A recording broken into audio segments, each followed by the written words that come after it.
So we got a question we ask everybody. It's through your career or through your life, when is the moment that you realized you bet on yourself and it changed everything for you? Oh man.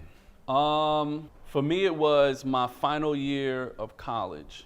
The only place I ever wanted to work in the world was MTV, and specifically on a show called TRL.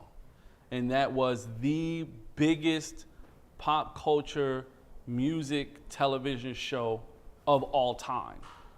Like, it changed the game, and that's all I ever wanted to do. I wanted to work on that show, I want to work for that network, because I felt like it presented pop music very well, and rock was really, really doing well at the time. This was around 2003, 2004. I knew that if I got there, I could put hip hop on the way it deserved to be on that platform. And so that was it. I was like, I had to intern, obviously, and I didn't apply to intern anywhere else but MTV.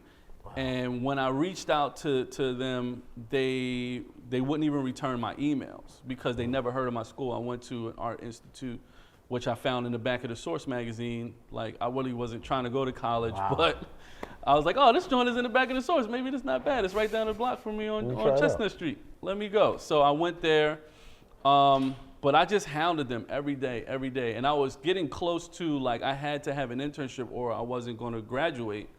And it was really coming up on that time, but I was just like, I'm not interning anywhere else. I want to go to MTV. I emailed them every day for like 20 days straight. And they finally responded to me.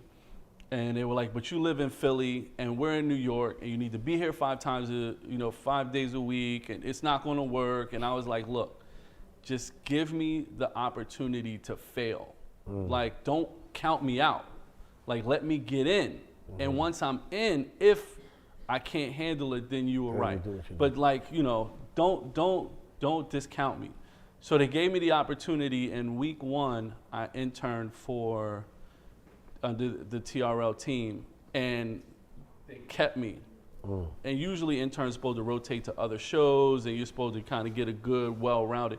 But I killed it so much from that first week that they kept me. And then a month into my internship, they hired me, and I was a PA, and then I was in charge of all the other interns. So I went from the guy who shouldn't even be in the building to, locked in, and then forget it. They gave me the day off to graduate the following year from college. Like, I worked and went to school at the same time. Like, I was in that building, and you couldn't get me out of it. And then, from there, I got to produce Jay-Z when he was doing the Fade to Black project. I got to produce him. I got to produce so much hip hop stuff because the way my mind worked with the way it could be presented on television in, these different fun, segmented, creative ways that, they had to keep me, and I was, just happy to be there. Wow. DraftKings, live from the compound.